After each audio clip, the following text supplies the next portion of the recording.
This is Divya, and I want to share that today we are bringing you John Peragaine, who is a contributor to outlets like New York Times, Bloomberg, Reuters, and many more. So, welcome, John. Thank you for having me.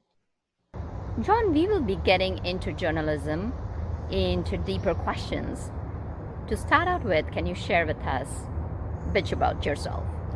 I think journalism found me. I was back in 2007, of course, to quit a full-time job to pursue my dream of writing. And so I had written a couple of books and had put my profile on LinkedIn. And I hadn't written, I mean, I come from a psychology and music background. I did not come from journalism. So there was a few years ago, there was, this was, I think the first election for Obama. He was running against John Edward, and John Edward there was a lot of controversy around him. And so he had been indicted for campaign finance fraud. And so I got a call from Bloomberg because they found I was in the right place. I had some courtroom experience as a social worker. So they said, hey, can you go out and cover this case? That he's been indicted and he's going to court. I said, sure, and so I got off the phone, hadn't ever written anything journalistic, and even looked at my wife and said, so John Edward, I said, who is he? I said, did he kill somebody? They're like, no, the guy who's going to be the president. I said, oh, okay, so that John Edward, all right. So I go down to the courthouse, and at a federal courthouse, you can't take anything in except a pen and paper, and so I was able to, I went in, my wife was waiting with my phone outside because once you write the story, you got to call it in. And so I got the call saying from Bloomberg, said, well, we found a regular reporter that usually covers this, this area. So we don't need you. And I said, well, look, I said, I'll go in. I said, I'll write the story. You don't even have to pay me for it. I know this is going to be a long trial. If you like what I'm doing, consider hiring me for some of the rest of the case. And they said, sure. So I went in, wrote the story, ran outside before anybody else, and called in the story. So they used my story. They didn't even use the other guys. And so they hired me to start covering the John Edwards case. And so it's one of those things you got to have some faith in yourself to say, yeah, I'll learn this. I'll be able to do this, because journalistic writing is totally different. But I had experiences as a social worker to be able to interview people and do those sorts of things. So I sort of had that skill down. But to write journalistically and understanding journalism was something I had to learn. And I was kind of fortunate that I met people, over the next year was my education, because I was sitting on a bench with all of these people that you see in the evening news. And I remember the first day coming to court after that initial hearing, and, people saying, they all know each other. So here I am, this guy that just walked in. They said, oh, hey, what journalism school did you go to? I said, I didn't go to journalism. They said, well, what other pieces have you written? I said, none. They said, well, how long have you been a journalist? I said, about 20 minutes. And so, I kind of endeared myself, and I learned a lot, and I learned kind of the process. But I think what I learned early on was the integrity of being a journalist and the privilege of being a journalist and reporting stuff as you see it and you experience it. And because that doesn't always happen, and I think that's where some journalists, maybe get a bad name. But there is a certain level of integrity that goes along with journalism, and the places that I've written for and continue to write for, they have a pretty high bar that I have to meet every time I get a call saying, hey, we have the story. We'd really like you to go out and do some reporting. And there's a process that goes along with that, because,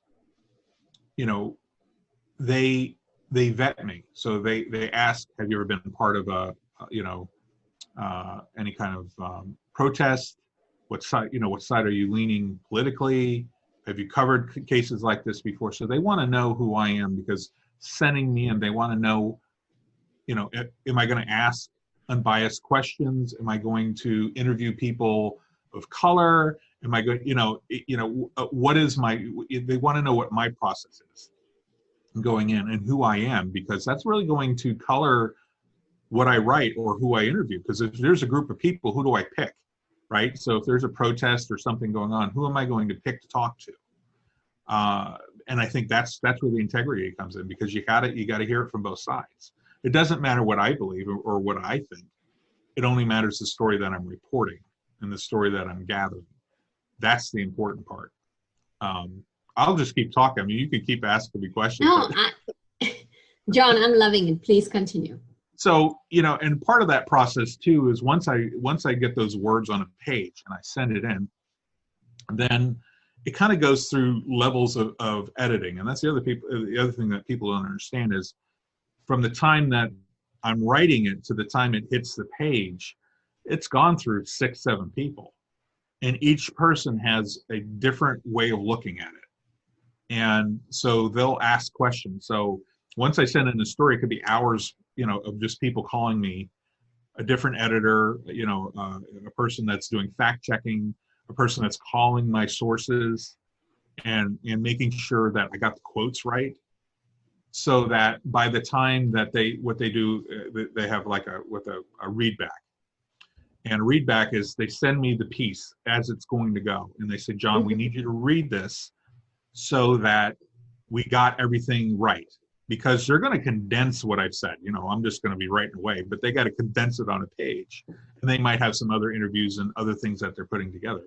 So it has to be right. So quotes are very important, especially to me, that if somebody says something and you're only taking a piece of what they said, you can interpret it whatever way you want. And that's what they call spin. So there could be a spin on something that's, yes, they said that, but that's not what they meant, because you didn't see what they said before that statement and after that statement. So as a journalist, I have to have the integrity of saying, yes, that was what was said, but no, you're not interpreting in print what that meant. Mm-hmm. And so I have the ability as a journalist to say, no, that's not right. Let me rewrite that. And I can go back and forth a couple times.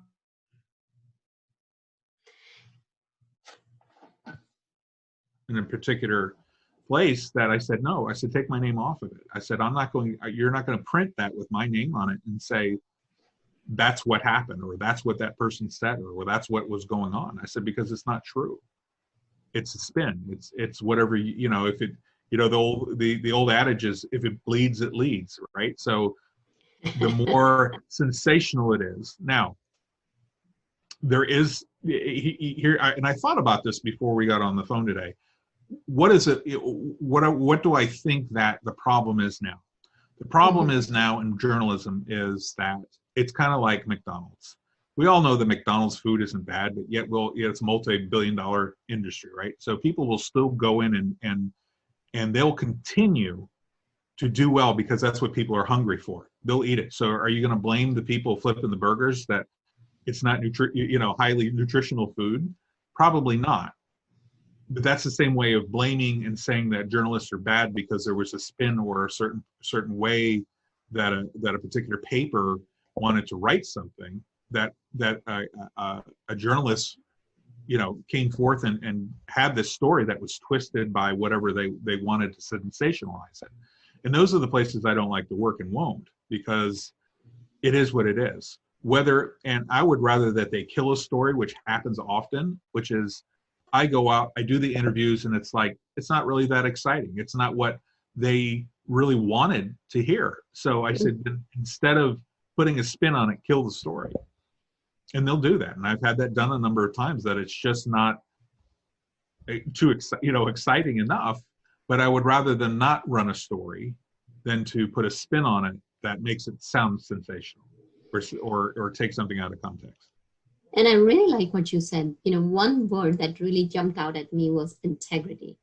That you'd rather kill a story rather than put your name behind something that has been spun off to bring people in or to get the audience attention.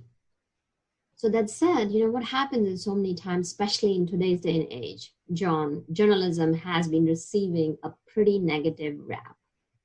Mm-hmm. So in light of that, and we will be talking from two perspectives. One, there may be people who want to bring voice to journalism, and then second, just general masses who relies on journalism to get the facts. So when you're a regular person. Let's say anybody's out there, they're watching news, they're reading different journalistic pieces. How can an ordinary person look at a piece and really make an informed decision? I think it begins with the source of that material, right? So there are certain sources that are a little less biased. I mean, there's always going to be bias because we're human beings. So there's always going to be a push one way or the other because people are looking at New York Times or something. There's a certain demographic that will gravitate. But you want to look at journalism from the perspective of going to the source. So you want to look at the source. One of the things that people don't realize, and I've seen this happen, and it's happened even on stories that I have, which is look at how many times they quote another source. Meaning, if there's a piece and they said, according to the Reuters or according to ABC News, this person said this. That's not good journalism because that's aggregating media, which means that if ABC News got it wrong, then now I have just spread the wrong thing, right? So if I get a piece that says, okay, John, ABC News just reported this. Can you go out and do a piece? I'll say yes, but let's not repeat what they said. Let me get a fresh perspective. Let me ask those questions. Let us be the boots on the ground source rather than pulling information from somebody else because we're assuming what they're printing is correct. And there's lots of aggregators of news. Now, Reuters is an aggregator of news. There's not a newspaper that's Reuters. So Reuters, or in the AP, that's the Associated Press, they're not magazines, they're not newspapers.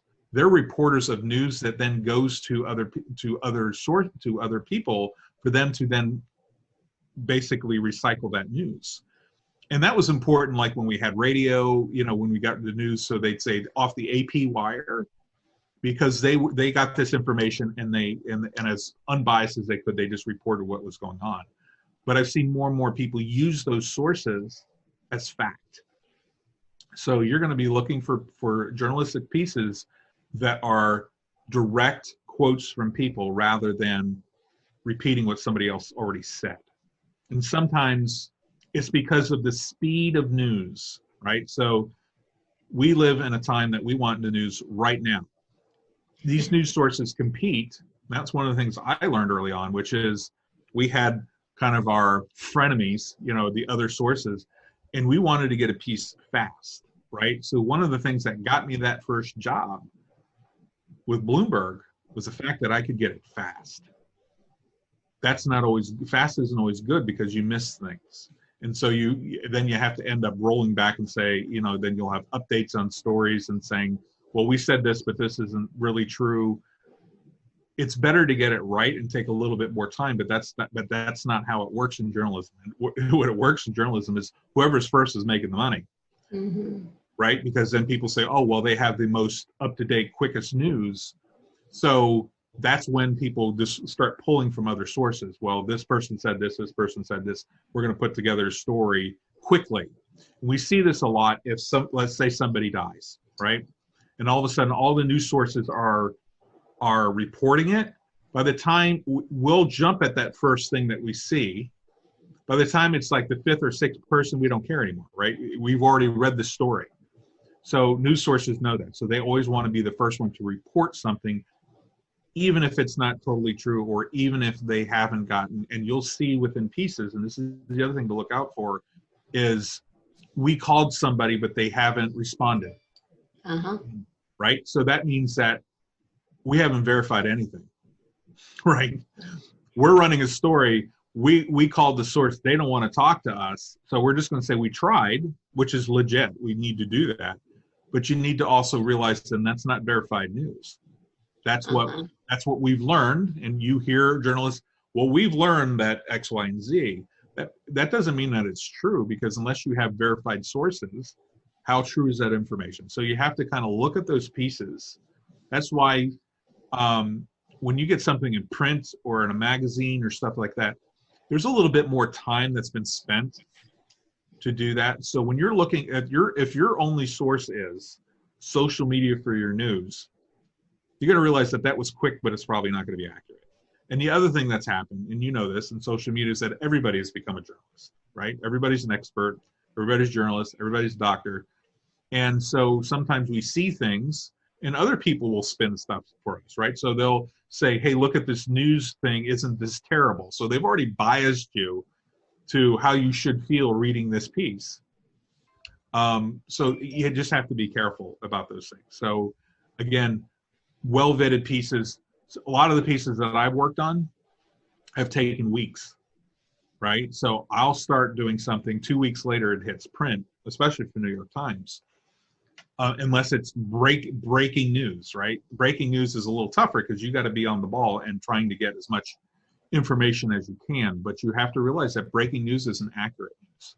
That's what we have. This is what we know at this moment, and we may be changing that, at any time. Once we get more information.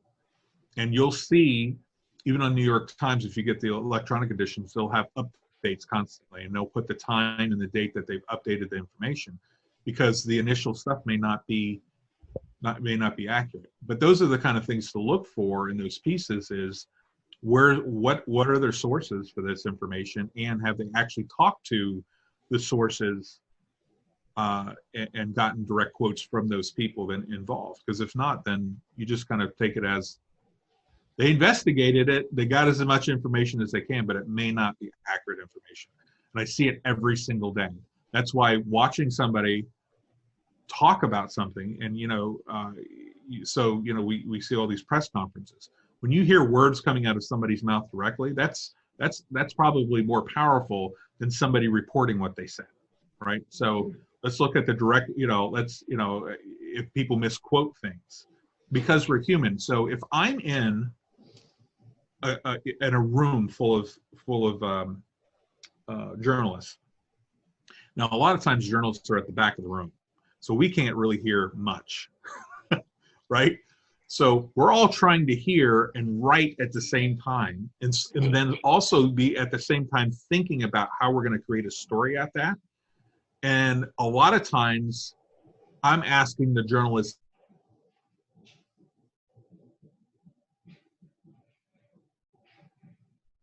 the person talking, to slow down, but I may not have heard that information correctly. Then I'm assuming that the person next to me heard it correctly, right? So that's and again, you have to kind of look at that. So if you have the press up at the front of the room, they're probably going to be reporting something a lot more accurate than if they're in the back of the room, because they can't hear. And frankly, politicians and stuff don't care if you heard it right.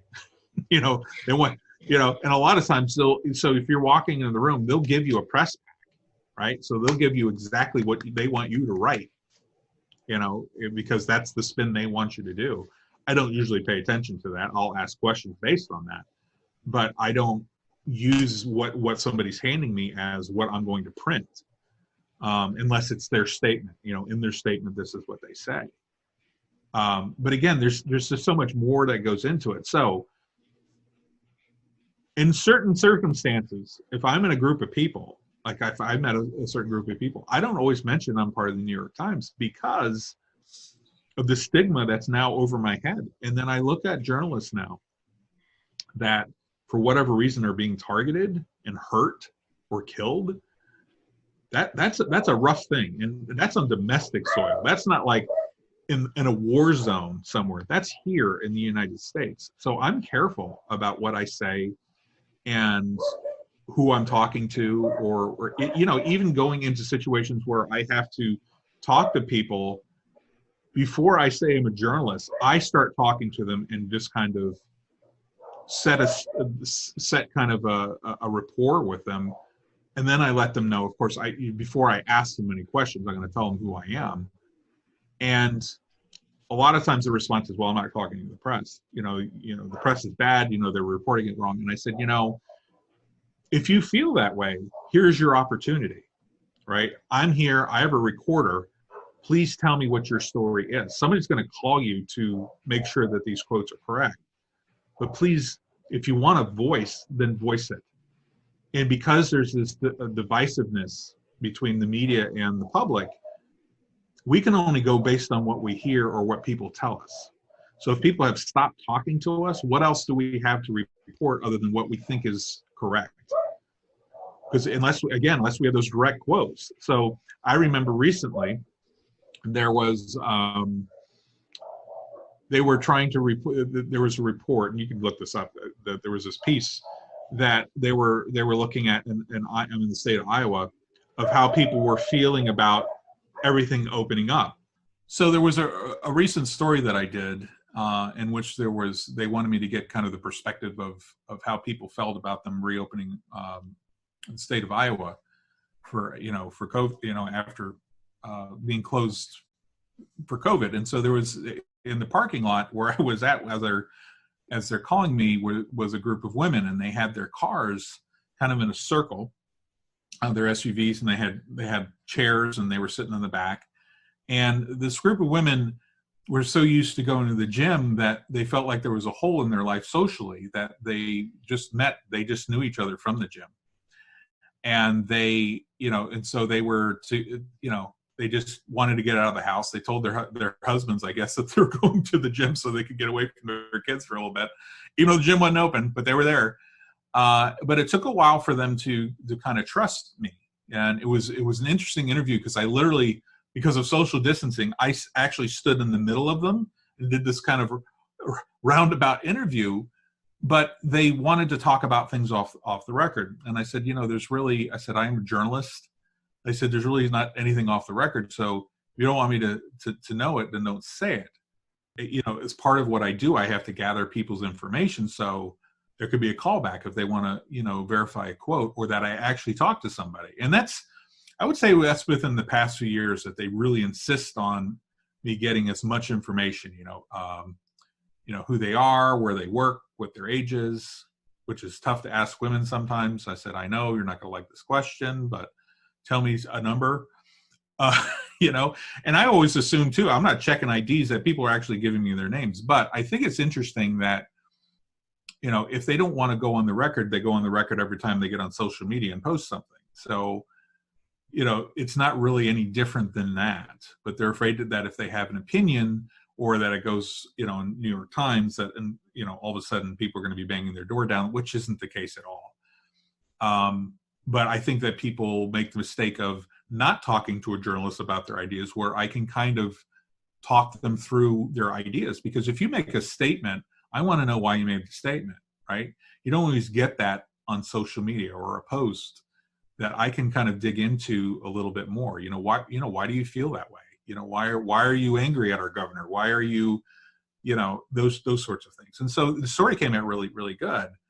And I got some pictures, that didn't make the story, but it was just interesting to see this circle. And I've often wanted to go back and, see, what those women are doing now that the gym is open, but it was really important to them. And it was a very interesting group, because one was like a nurse, one was a homemaker. And so it was like this whole group of women that were just commiserating, not only not being able to go to the gym, but not being able to have contact with one another. And they were doing it in a safe way. I mean, they were all at least, probably 10, 12 feet apart from one another.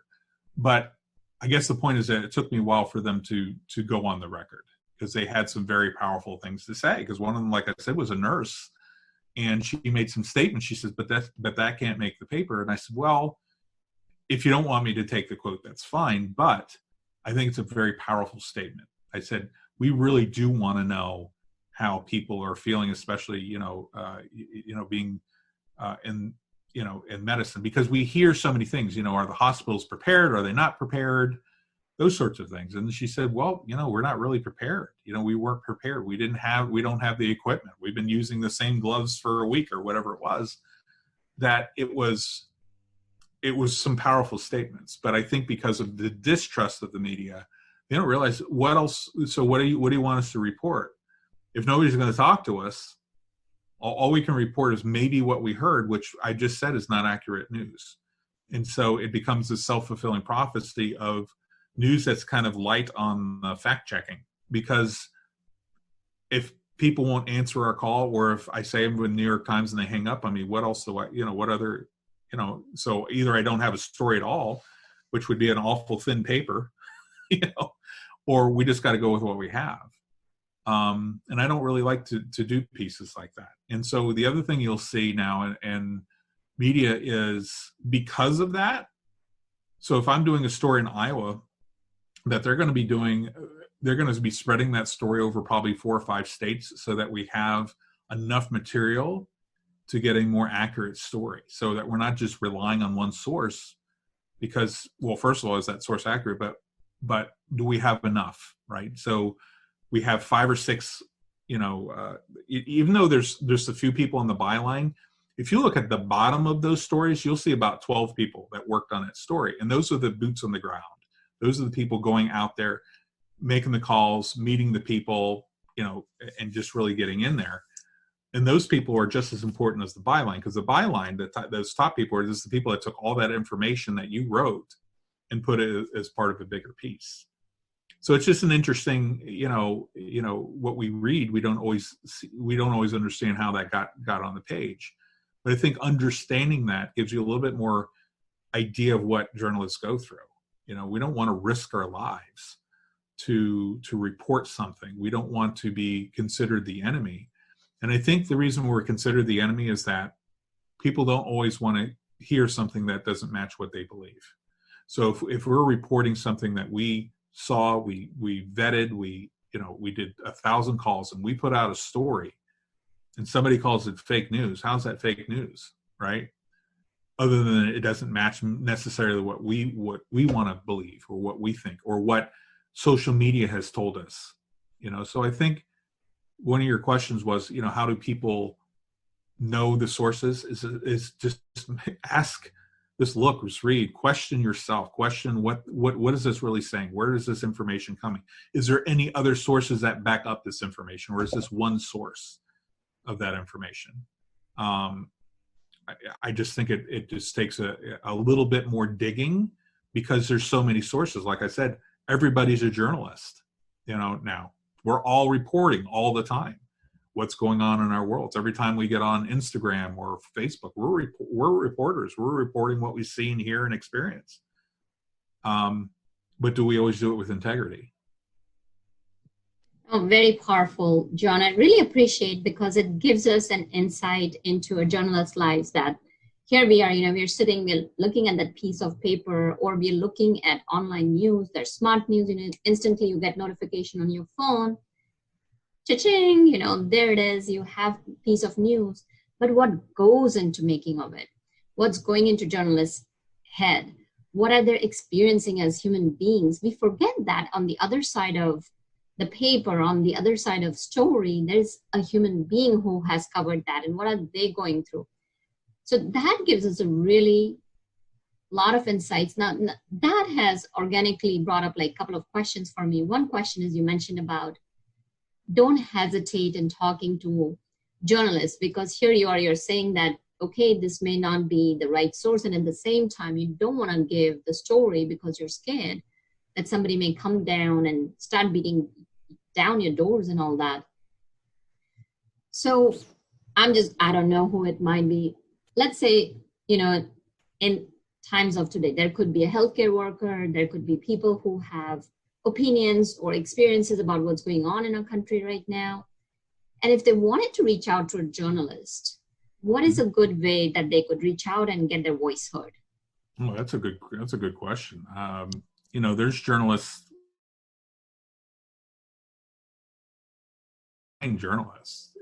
or there's ways you could look. If you want to report to a certain paper, we're always looking for sources. That's the other thing. If I get a story, they say, okay, John, something's happened in this place, go, right? And I'm having to find the sources, and I'm usually given a deadline to find those sources. And so the best thing, if you have a story or something to say, is to find the source that you like, or find the paper or whatever you like. You pick up that phone and call. They're going to find a journalist to take your story or to take your statement, because that's important, because you're already saying this is important enough to get out there. I don't think they're going to turn you down. Now, will your quote make the story? Well, that just depends how many other quotes there are, right? So there's still somebody there's editors and writers and other people kind of putting a cohesive story. There's been stories that I've spent days on, and I get like one line in it. but that's just the way it is, right? I'm like, but it was good stuff, but there's other good stuff too. And so I have to rely on the integrity of the other people working on the story, that they're going to take the best of what I have to offer them on a bigger story. Now, there's other stories where I'm the only source. I'm going out and covering things. Like the trial. I mean, I sat for over a year on a hard wooden bench every day, listening to very boring, deliberations. And there were highlights. There were times that it got exciting, but to go back to your question about sources, is I think it's important, because we get angry that something didn't get reported. We'll go out there and make sure, social media is not the way to get a journalist's attention. Go directly to the source. They all have phone numbers. They all have emails, and they're always being monitored because they want to know. They want to know the sources. It makes our job a lot easier, that if we want to get something out quickly, that we have people willing to talk and to go on the record. And the point is that there's some very powerful things going on in the world right now, and there's a lot of misinformation. So if you have good information, not just your opinion, but if you have good information, share that, because I think it's going to help so many other people. The more accurate the information we have and the more direct the sources, the better off we're going to be, especially when we're relying so heavily on the media for knowing what to do. Is it safe to go out there? Is it not safe? Do I wear a mask? Do I not wear a mask? All those sorts of things. We get so much conflicting information. And with friends and family also giving us conflicting information of things that they heard or saw. But it's like, I don't know if you ever played that game as a child, telephone, where you have a group of people, right? But that's what happens, is by the time that information gets to you, it may not be at all what an article or somebody said. And so, when I talk to people, I'm not only writing, I'm recording. I have a voice recorder because I want to get it accurate. So I'm going to play it back as I'm putting that story together, because it's hard to listen to somebody and think of the next question at the same time. But as a journalist, I literally have to do that, right? Or I'm writing down what they just said, and I might have missed the next thing they said.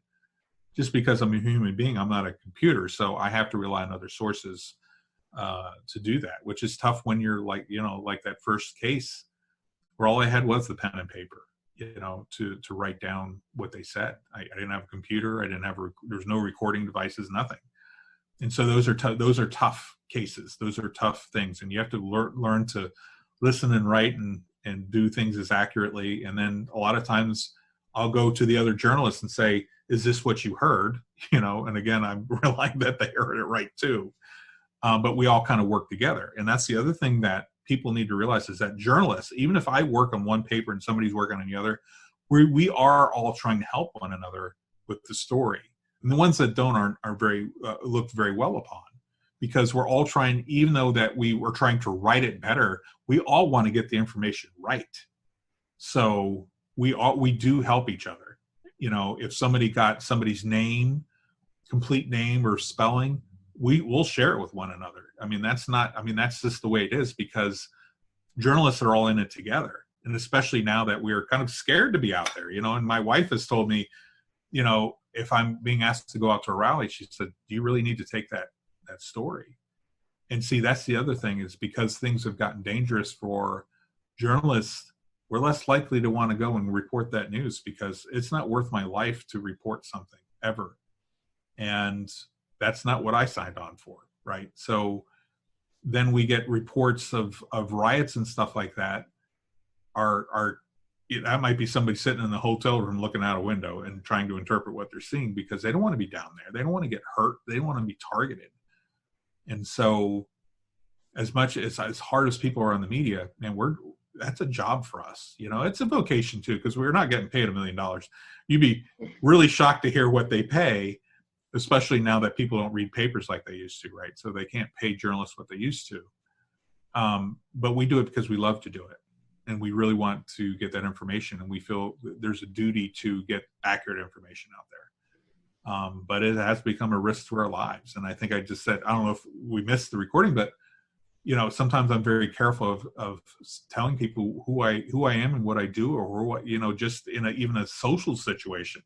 because it can get into a discussion I really don't want to have. Oh, I absolutely agree, John. It's not only with the journalists, even when people are getting together and situation has become so inflamed that somebody says something and then somebody just goes off. And it's so important. The reason I'm doing what I'm doing is bringing objective perspectives. It's about taking that step back, bringing mindfulness in, bringing that non-judgment in. And yes, as you mentioned, that we all have biases. We are going to look through that lens of bias, and yet at the same time, making that small step, taking the time and making an effort as to how does that other person think. So the second question that came to my mind when you said about is that, when we're doing Instagram, when we're doing a social media post, whether it is whatever platform we're using, we are doing a piece of journalism. So there are a lot of people who are interested in becoming journalists. So if you can share your journey, how you moved from Bloomberg to New York Times and Reuters and others, that will be great. And also give tips as to if somebody's interested in becoming a journalist or a contributor to these people, so that not only they're giving a source. So you talked about an aspect that you can contact people and get your voice heard. And there may be somebody who's even more desirous, just like yourself, passionate about, hey, I want to cover this story and present my side. So how would they go about it along sharing your journey? That's I didn't go, like I said, I didn't go the traditional way, right? So I took an opportunity. But how I got to work for the other people was, so I'm around these people all the time. So I started taking them out to lunch and making connections, because like any other business, it's a people business. So if I take so I took out the bureau chief of New York Times, Atlanta bureau chief, because she was covering the story. And I said, hey, look, I'm writing over here for Bloomberg. And, at that point, I'm kind of a freelance journalist. Can I write for you? The important thing to realize is she knew that I didn't come from an Ivy League school of journalism, right? But she read my writing. So if you're authentic in your writing and you're unbiased and you're humble, which is a lot of what you're saying, if you take that ego out of it and you're humble, people will respond to that. So if you want to get into journalism, start, finding out where the journalists are, having a real conversation with them, not in a way that you're trying to sell yourself, but that you're really interested in what they're doing. And that's the other thing that, I tell people when they want to get into journalism is find out what somebody's doing. If you like a particular journalist, find out what they're doing and say, I really like that piece. Because I say that, I've been in the arts all my life. So I was a musician for many years. As a writer, I don't get a whole lot of this. I kind of miss it, right? I'm on, at the end of my performance, if I write something, I get nothing, it's crickets, and I never meet or hear back. And I love when I hear that. Journalists like that. So if you really want to get into journalism or get to be known, start reading what these people's things are, and then just pick a few things that you really liked, because then they're going to want to have a conversation with you. But authenticity is not something you can fake, right? So if you want to get into journalism in the higher levels, you really have to be an authentic person and humble. And so here, I'll tell you a little story where that's really important. It was really important to me because, again, like I said, writing journalistically is different than any other kind of. So I wrote for magazines and I wrote, some books. Writing journalistically, I mean, there's books on how to write journalistically, and each of them have there's the other thing people don't know. We have style guides for each place that I have written for. Bloomberg has one, New York Times. They have certain ways that you're supposed to write a story. So one day I got this dreaded call. I'd done probably 5 or 6 stories, and I got the dreaded call from the New York desk, and it was one of the head editors, and he said, John, he said, I've been following your pieces, and this guy, has won like 6 Pulitzers or something, some ridiculous amount. And he says, what I've realized, I said, I don't know how you got in here. He said, but you're not. He says, I love your passion, but it's not exactly the way, you're supposed to write journalistic pieces, right?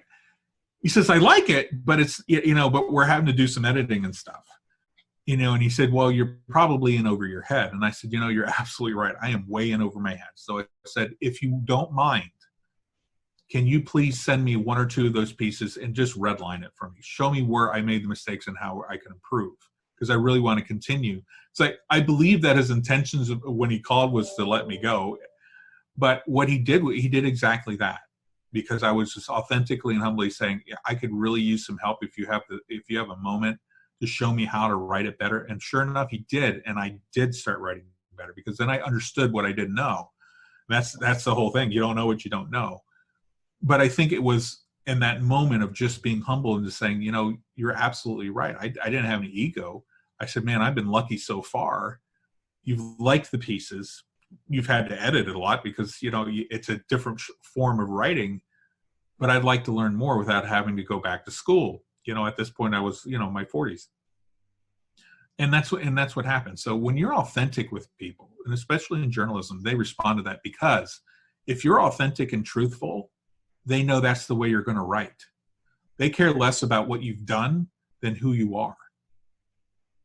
They want people with integrity. And again, you can't fake that. And if I've made mistakes, I own it, right? Or if I can't do something, I'm not going to make it up. I'm just going to say, look, I tried. I know you sent me out to do this, and I just can't get the sources or the quotes that you were looking for, or people to answer the questions. And they appreciate that, because they'll just kill the story. But rather than trying to make something up or trying to press people to say something that I can say, oh, I'm just going to take that quote. Yeah, they said it, but that's not what they meant, or I might have pushed them in a certain direction. That's what they're looking for in journalism. And it's becoming more and more important, because you're transparent to the world. You can't, just like you can vet me, right? So you could look me up on Google today. And if I had a bunch of people saying, well, this guy, he just made stuff up and it was terrible, probably wouldn't have me on the show, right? So what you do matters, and especially as journalists, because everybody looks at that. One of the things that, people ask me is, how do I vote? Which to me, it's none of your business. But I said, I'm very careful about that, because I don't want that information getting out there, because then they'll say, well, you wrote this piece, you were biased in this piece because you have a certain political leaning. And I don't ever want that to happen. Right. So, but what I decide to do in that, in that booth is my business. But if I'm writing a piece, I want to get it from both sides anyway, because there's no point in doing a smear campaign either way, because once you throw a rock one way, they're going to throw it the other. And then you've lost the perspective of what you were trying to say. Oh, that's beautiful, John. Thank you for sharing your time and giving us insights. So a couple of things I just want to pick back on again is, people don't care what you have done, but who you are. And that was one of my favorite things that you have mentioned, because we all are Homo sapiens, if we had to call it. We're a species, we are technically supposed to be human beings, and yet being a human is so hard, going back to the basics. We talk about technology, AI coming in, and why is it so hard to being a human? So I really appreciate you bringing that up. Being authentic, being humble, caring for others, simple things that, we learned when we were in kindergarten, and all the stories. So just bringing that piece back to humanity, because think about it. As you mentioned, nobody wants to get hurt. Nobody wants to have pain. We all want happiness. We all want joy in life. And why could not we just hold hands together? Literally, folks, not virtually.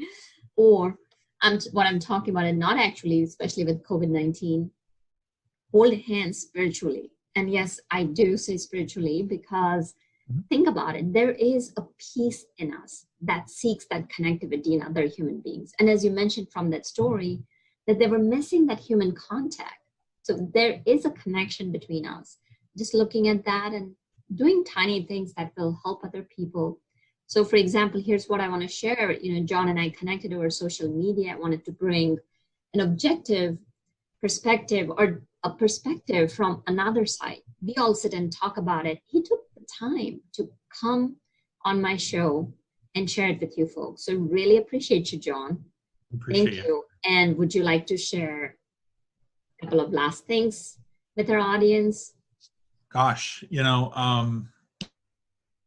I really resonate with what you're saying, is that connection, because it's a tough time. We're living in some unusual times, and as a journalist, I have a duty when I go out to give people the most accurate information, because it's our lives, right? So what I say or what goes out there affects people's lives, more so than if I reviewed a movie or something, right? So this is important, and I think that people should embrace that journalists are trying to do the best that they can, but we can help journalists pass good information by just,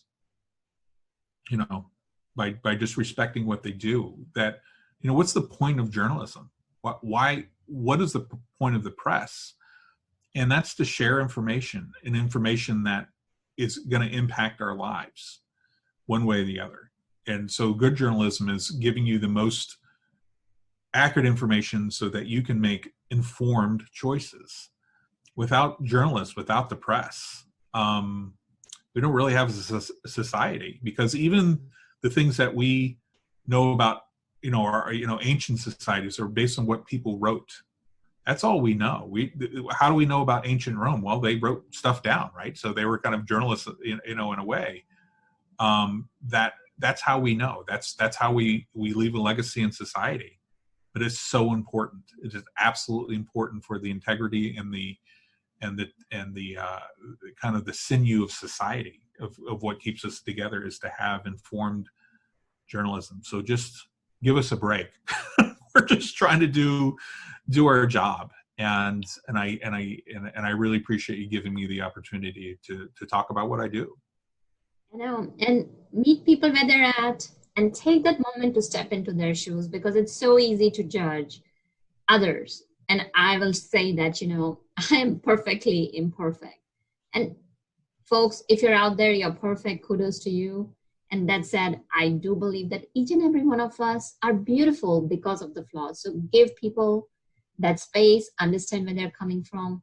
And thank you, John. Thank you for the reporting that you do, because as you mentioned, without journalism, we would not have the society. Because think about it. Yesterday, actually, I was reading a piece which talked about anger management. And coming from a background, I do know, in a coaching consulting background, I do know about anger management, and yet there's always so much more to learn. And there are a couple of points that just lit a bulb in my mind, and I'm like, whoa, journalism is an art, and that's going to propagate our society and leaving a legacy. Beautifully said. So thank you very much, and I wish you well. You too.